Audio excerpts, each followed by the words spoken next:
گردبوونەوەی ژمارەیەک هاوڵاتی کافرۆشە لە دەڤەری ڕاپەڕین. ئەوان دەڵێن لە بازگەکانی گردەزۆز و وەرتێ ڕێگریان لێ دەکرێت کە بارەکانیان ببەن بۆ سنووری سۆران و دیانان تا لەوێ ساغی بکەنەوە. ئێمە کێشە گرفتماوە لە سەیتەرەی تاراوەی سەیتەرەی پارتی ناڵن ڕێگریمان لێ دەکەن دەڵێن نابێت هیچ سارێک داخلی ئەو دی بێ سارێ منتیقەی ڕانێ نابێت کە بەس کاش دەڵێن نابێت کای بەرنەوە دی. وەڵڵای هۆکارەکەی مەش نازانین هۆکارەکەی چیە بەس یەک دوو جینمان گوێ لێ بوو لەو برانە ئاساژدان گوت جەماعەتی مەخموور دەڵێن نابێت ڕێگری بکەن نابێت کای ڕانێ بێتەوە دی. ئێمە کاش زۆرمان ساغی دەکەینەوە. کایوانی شەموو دەمێت لە منتیقەی ڕانێ و دێن و هیچ ڕێگریشیان لێ ناکرێت. کێشەی ئێمە لە سەیتەرەی لە بازگەی گردەزۆز ڕێگریمان لێ دەکەن کە بارەکانمان ببین بۆ منتیقەی دیانان و سۆران مێرگە سۆر و بلەو بارزانە ئەو منتیقانە.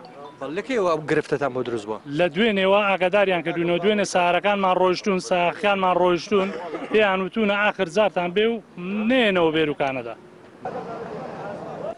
ئەو کافرۆشانە دەڵێن ئەوانیش هاوڵاتی ئەم هەرێمەن و بوونەتە قوربانی دوو ئیدارەیی دەسەڵات لەم هەرێمە وەک خۆیان دەڵێن ئەوان ساڵانە بژێوی ژیانیان لەسەر ئەم کارەیە ئەگەر بێت و ڕێگریان لێ بکرێت ئەم ساڵ ڕنج بە خەسار دەبن. ئێوە بۆ خۆتانەوە لۆریەکان دەبینن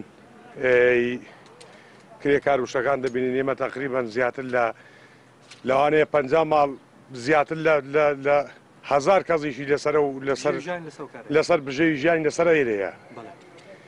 بۆ خۆتان دەزانن ئێستا ئەمە لێرە هەمومان گونیەمان تێکردووە ئەو گونیێش کە بە دوو ڕۆژان لەبەر هەتا بێدە سووتێتەوە. ئێستا ئێمە هەمومان لۆریەکانمان بار کردووە دوێنێ سارەکەم لە سەعات نۆی بەیانیەوە هەتا ئەنی ئێوارە نۆی شێەوە لە مەفرەقی گردەزۆزی بووە لەوێ ئیزنیان پێ نەداوە سەعبارەکە هاتووە لێ بە تەکلیفێکی زۆرەوە هەتا بەڕێیان کردوین پاشەوەی کە هەموو بارەکەشیان پێدا بەزاندوین. ئەمە ساڵە کۆمەڵک مەعمیلمان هەن ساڵانە 15 ساڵ دەبێکیان بۆ دەبێن هەموو چاوەڕێی مەدەکەن کەیان بۆ بەرین ئێستا ڕێگریمان لێ دەکەن. جا نازانین هۆکارەکەی چییە؟ کار و کەسابەتەکەمان لەسەر ئەوەندەی شەیە هەموو ساڵانە مەدەیکەین کار و کەسابەتەکەمان ئەوەندەیە و یەک دوومانگەی ئەگەر ڕێگریشمان لێ بکەن کە ئێرە هەموو نام بۆ لای نەڕ هەمووی دەمێنێتەوە بە کەڵک نایە.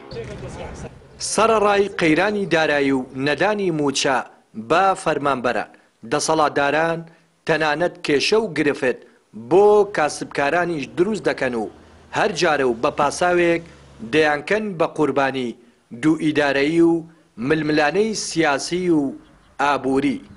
ڕێناس ئەرسەلان کەناڵی پەیام دەڤەری ڕاپەڕین.